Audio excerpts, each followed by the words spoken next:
ನನ್ನವಳು ನಡೆದಾಗ ಸಂಜೆ ಮಾಡುವುದು ನನ್ನವಳ ವೇಣಿಯಲ್ಲಿ ಮಿಡಿದಾಗ ಕುಣಿಯುವುದು ನನ್ನವಳ ವೇಣಿಯಲ್ಲಿ ಮಿಡಿದಾಗ ಕುಣಿಯುವುದು ನನ್ನವಳ ಕಣ್ಣೆರಡು ನೈದಿಲೆಯ ಮುಗ್ಗುಗಳು ನನ್ನವಳ ಕಣ್ಣೆರಡು ನೈದಿಲೆಯ ಮುಗ್ಗುಗಳು ನನ್ನವಳು ಜೊತೆ ಇರಲು ಬಾಳೆಲ್ಲ ನನ್ನವಳು ಜೊತೆ ಇರಲು ಬಾಳೆಲ್ಲ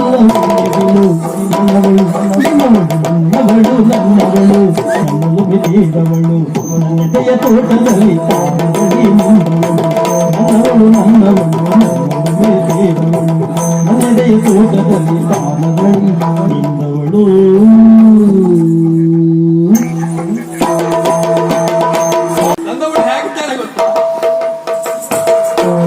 ನನ್ನವಳು ನನ್ನವಳು ನನ್ನಲು ಮಿತಿದವಳು ನನ್ನವಳು ನನ್ನವಳು ನನ್ನಲು ಮಿತಿದವಳು ನನ್ನದೆಯ ತೋಟದಲ್ಲಿ ತಾನಗಡಿ ನಿಂದವಳು ನನ್ನದೆಯ ತೋಟದಲ್ಲಿ ತಾನಗಡಿ ನಿಂದವಳು ನನ್ನವಳ ಕಾಲ್ಗೆಜ್ಜೆ ಸರಿಗಮ ಹಾಡುವುದು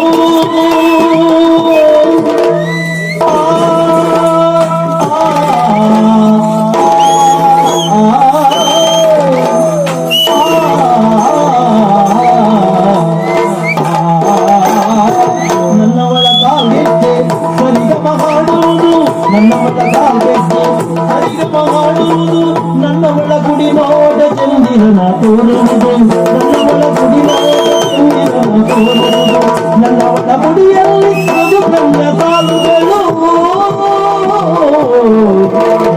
ನನ್ನವಳ ಗುಡಿಯಲ್ಲಿ ಮಧುಕಂಡ ಸಾಲುಗಳು ನನ್ನವಳು ಜೊತೆ ಇರಲು ಬಾಳುವುದು ನನ್ನವಳು ಜೊತೆ ಇರಲು ಬಾಳುವುದು ನನ್ನವಳು ನನ್ನವಳು ನನ್ನದೆಯ ತೋಟದಲ್ಲಿ ತಾನಗಡಿ ನಿಂದವಳು ನನ್ನವಳು ನನ್ನವಳು ನನ್ನದು ತೇದವಳು ನನ್ನದೆಯ ತೋಟದಲ್ಲಿ ತಾನಗಡಿ ನಿಂದವಳು ನನ್ನದೆಯ ತೋಟದಲ್ಲಿ ತಾನಗಡಿ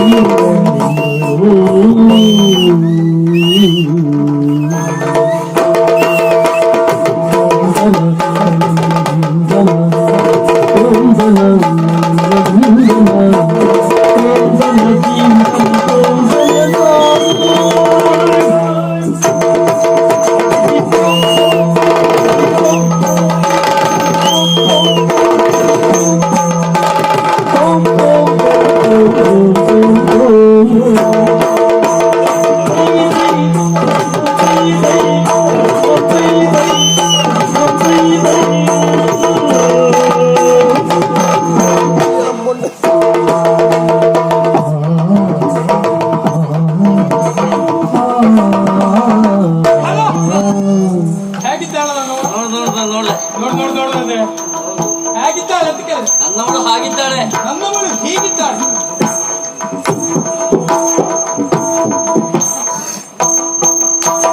ನನ್ನವಳು ನನ್ನವಳು ನನ್ನದೆಯ ತೋಟದಲ್ಲಿ ತಾನಗಡಿ ನಿಂದವಳು ನನ್ನವಳು ನನ್ನವಳು ನನ್ನದೆಯ ತೋಟದಲ್ಲಿ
ಏನ್ ಅಪ್ಪ ಬೇಕು ನಿಮಗೆ?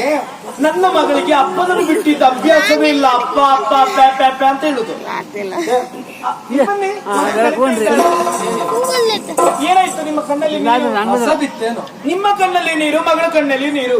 ನೋಡಿದ್ರ ಅರಮನೆ ಸುತ್ತ ಜನ ಎಲ್ಲ ಹೇಳುದು ಕಾವೇರಿ ನೀ ತಾಯಾದಿ ಅಂತ. ಸತ್ಯ ಹೇಳಿ ಅದಿರ್ಲಿ, ಅದು ಪರಮ ಸತ್ಯ. ಮತ್ತೊಂದುಂಟು, ಅರಮನೆ ಒಳಗೆ ಮಕ್ಕಳ ಧ್ವನಿ ಏಕೆ ಹೇಳುವುದಿಲ್ವಂತೆ? ಅರಮನೆಯಲ್ಲಿ ಯಾರಿಗೂ ಮಕ್ಕಳೇ ಆಗ್ಲಿಲ್ವಂತೆ. ಮಕ್ಕಳಾಗೋದಕ್ಕೂ ಯೋಗ ಬೇಕು. ಕಾವೇರಿ ನೀನ್ ಹಾಡ್ದಿಲ್ಲ ಆ ಮಗು ನೊಮ್ಮೆ ನಾನು ಎತ್ಕೊಳ್ಕೊಡು.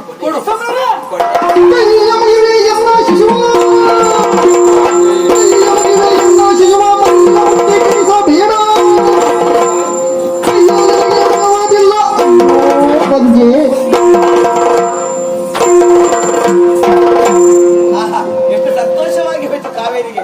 ನಾವು ಬಾಲ್ಯದಲ್ಲಿ ಆಟ ಆಡಿದ್ದೆಲ್ಲ ನೆನಪಾಗಿ ಹೋಯ್ತು ಅವಳಿಗೆ. ಆವತ್ತು ನಿನ್ನ ಮನೆಗೆ ನಾನು ಬಂದಾಗ ನನ್ನನ್ನು ಬದ್ಧ ದ್ವೇಷ ಅಂತ ಮನೆಯಿಂದ ಹೊರಗೆ ಹಾಕಿದ್ಯಲ್ಲ, ಆಗ ಗೊತ್ತಾಗ್ಲಿಲ್ಲ. ಈಗ ನನ್ನ ಮಗುವನ್ನು ನೋಡಿ ಮಗುಬೇಕು ನನ್ನ ರೋಗ ನಿಂಗೆ ಬಂದು ಹೋಯ್ತು. ಬಂದದ್ ರೋಗ ಅಂತ ಗೊತ್ತಾಯ್ತಲ್ಲ. ಕಾವೇರಿ ಯಾಕೆ ಹೀಗೆ ಮಾಡ್ತಾರೆ? ಏನು ಹೊಸಿ ಬಾಳಂತೀನಿ ಯಾಕೆ ಹೀಗೆಲ್ಲ ಹಾರಾಡಿ? ನನಗೆ ನೋವಿಲ್ಲ, ನಿಮಗೆ ಸಮಸ್ಯೆ. ಬಾಣಂತಿ ಸಂಗೀನಿ ಸಂಧಿ ನಿನಗೆ ಸಂಧಿ ರೋಗ ಬರ್ತದ್ದು. ಗಂಡನಲ್ಲಿ ತಿಂದು ಮುಗಿಸಿದವಳೆ ಕಡಬಂಜೆ. ನಿನ್ನ ಕೈಗೆ ನನ್ನ ಮಗುವನ್ನು ಕೊಟ್ರೆ ನನ್ನ ಮಗುವಿನ ಆರೋಗ್ಯ ಹಾಳಾದ್ರೆ ಕೇಳುವವರು ಹೇಳ್ತಾರೆ. ಒಮ್ಮೆ ಕೊಡೆ ಪಾಪ, ಒಮ್ಮೆ ಕೊಡೆ ಪಾಪವ ಪಾಪ. ಹೆತ್ತದ್ ನಾನು ನನಗೊತ್ತುಂಟು ಯಾರಿಗೆ ಕೊಡ್ಬೇಕು ಅಂತ. ನಿಮಗೆ ಹೇಳಿದ್ರೆ ಅರ್ಥ ಆಗುದಿಲ್ಲ. ಬರುದಿಲ್ಲ ಅಂತ ಹೇಳಿದ್ರೆ ನೀನ್ ಕೇಳ್ಬೇಕಲ್ಲ. ಹೋಗು ಅಂತ ಹೇಳಿದ್ರೆ ನೋಡಿದ್ರೆ ಈಗ ಏನು ಅವಸ್ಥೆ ಇತ್ತು ಅಂತ. ಯಾರಲ್ಲಿ ಹೇಗೆ ವ್ಯವಹರಿಸಬೇಕು ಅಂತ ತಿಳ್ಕೊಳ್ಬೇಕು ನೀವು. ಸರಿ ಹೇಳಿ. ಬಲೆಗೆ ಬಿದ್ದ ಜಿಂಕೆಯನ್ನು ಬಿಡಿಸುವುದಕ್ಕೆ ಹೋದ್ರೆ ಆ ಜಿಂಕೆ ಹತ್ತಿರ ಬಂದು ಮೈ ಕೈ ಎಲ್ಲ ನೇವರಿಸ್ತದೆ. ಅದೇ ಹುಲಿಯನ್ನು ಬಿಡಿಸುವುದಕ್ಕೆ ಹೋದ್ರೆ ನಮ್ಮನ್ನು ಮುಕ್ಕಿ ಬೀಳ್ತದೆ. ಇದು ಹುಲಿ, ಇದು ಚಿಂತೆ. ಚಿರ್ತಿನ ತಿಂತೆ. ನೀ ಏನು ಹೇಳು, ನನ್ನ ಪ್ರಾಣ ಗೆಳತಿ ನೀನು. ನೀ ನನ್ನ ಜೀವ ಹೆಂಡತಿ. ನೀ ನನ್ನ ಪ್ರಾಣ ಗೆಳತಿ. ನೋಡಿ ಯಾರು ಕಟ್ಟರು ಆಗಲು ಶುರು ಹೋಗು ಕಾವೇರಿ ಹೋಗಿ ಅಂತ. ಒಮ್ಮೆ ಗಂಡ ಹೇಳು, ನನ್ನ ಪ್ರಾಣ ಗೆಳತಿ. ಅತ್ತಿತ್ತ ನೋಡದಿರು, ಅತ್ತು ಹೊರಳಾಡದಿರು, ಮತ್ತೆ ಬರುವಂತಂದೆ ಮಲಗು ಮಗುವೆ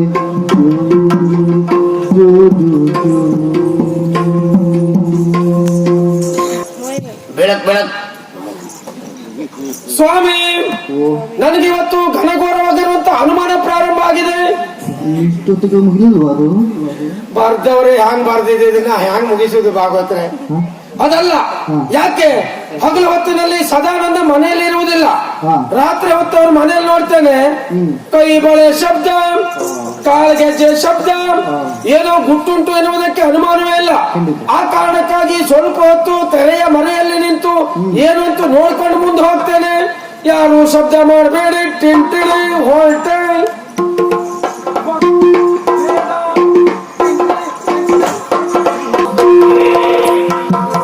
ಇಲ್ಲಿಯವರೆಗೆ ಸದಾನಂದನ ಮನೆಯಲ್ಲಿ ಅಜ್ಞಾತದಲ್ಲಿದ್ದವಳು ನಾನು. ಯಾಕೆ ಅಜ್ಞಾತ? ಮದುವೆ ಆಗದಿರುವಂತಹ ಹೆಣ್ಣೊಬ್ಬಳು ಗರ್ಭಿಣಿ ಆಗ್ತಾಳಂತಾದ್ರೆ ಮತ್ತೆ ಸಮಾಜಕ್ಕೆ ಮುಖ ತೋರಿಸುವುದಕ್ಕೆ ಸಾಧ್ಯ ಉಂಟಾ? ಹಾಗಾಗಿ ಅಜ್ಞಾತದಲ್ಲಿರುವುದು ಅನಿವಾರ್ಯವಾಗಿ ಬಂತು. ಸಿದ್ಧಾರ್ಥನ ಇಲ್ಲಿವರೆಗೆ ಸದಾನಂದನನ್ನು ಒಡ ಹುಟ್ಟಿದ ತಂಗಿಗಿಂತಲೂ ಹೆಚ್ಚಾಗಿ ನೋಡಿಕೊಂಡ. ಹಾಗಾದ್ರೆ ನನಗೆ ಈ ಸ್ಥಿತಿ ಬರುವುದಕ್ಕೆ ಕಾರಣ ಯಾರು ಏನು ಎನ್ನುವಂತಹ ಎಲ್ಲ ಸತ್ಯ ವಿಷಯವನ್ನ ದೇವಗಾಂಧಾರಕ್ಕೆ ಹೋಗಿ ಎಲ್ಲರ ಸಮ್ಮುಖದಲ್ಲಿ ಹೇಳಬೇಕೆನ್ನುವುದಾಗಿ ತೀರ್ಮಾನಿಸಿದ್ದೇನೆ. ಆದಷ್ಟು ಬೇಗ ದೇವಗಾಂಧಾರಕ್ಕೆ ಹೋಗಿ.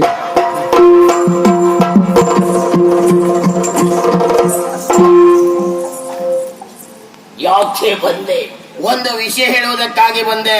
ಏನದು? ಇಲ್ಲಿವರೆಗೆ ತುಂಗೆ ಎಲ್ಲಿದ್ದಾಳೆ ಎನ್ನುವಂತಹ ಸಮಸ್ಯೆ ನಿಮ್ಮನ್ನು ಕಾಡ್ತಾ ಇತ್ತು. ಎಲ್ಲಿದ್ದಾಳೆ? ಆ ಸಂಬಂಧವಾಗಿ ಯೋಚನೆ ಮಾಡಿದೆ. ಹೇಳು. ತುಂಗೆ ಎಲ್ಲೆಲ್ಲೂ ಇಲ್ಲ. ಮತ್ತೆ ಸದಾನಂದನ ಮನೆಯಲ್ಲಿ ತುಂಗೆ ಇದ್ದಾಳೆ. ಅಪ್ಪಿಯ? ಹೌದು. ಓ, ಸದಾನಂದನ ಮನೆಯಲ್ಲಿ ತುಂಗೆ ಇದ್ದಾಳೆ. ಪಂಚಮಾಂಸಿ ಸಂಕಲನ ವ್ಯವಕಲನ. ಏಯ್, ಶತ್ರುವಿನ ಶತ್ರು ಯಮಗೆ ಮಿತ್ರ ಅಲ್ದು. ಮೇಘಘೋಷ ಯಮಗೆ ಸಿದ್ಧಾರ್ಥನಿಗೆ ಶತ್ರು. ಆದ್ರಿಂದ ಹೆಂಗೇನಾಗವು? ನಾ ದೇವಗಾಂಧಾರಕ್ಕೆ ನೀನು ತುಂಗೆ ಹೋಗಿದ್ದ. ನಾವಿಬ್ಬರು ಅಲ್ಲಿಗೆ ಹೇಳಿ ಹೋಗುವ. ಸದಾನಂದನ ಮನೆಯಲ್ಲಿ ತುಂಗೆ ಇದ್ದಾಳೆ. ಪಂಚಮಾಂಸಿ ಸಂಕಲನ ಸಂಕಲನ ವ್ಯವಕಲನ. ಭಾವಿಕಲನ. ಏಯ್, ಶತ್ರುವಿನ ಶತ್ರು ಯಮಗೆ ಮಿತ್ರ ಅಲ್ದು ಮೇಘಘೋಷ ಯಮಗೆ ಸಿದ್ಧಾರ್ಥನಿಗೆ ಶತ್ರು. ಆದ್ರಿಂದ ಹೆಂಗೇನಾಗವು ಏ ನಾನ್ ದೇವ ಗಾಂಧಾರಕ್ಕೆ ನೀನು ತುಂಗೆ ಹೋಗಿದ್ದ. ನಾವಿಬ್ಬರು ಅಲ್ಲಿಗೆ ಹೇಳಿ ಹೋಗು.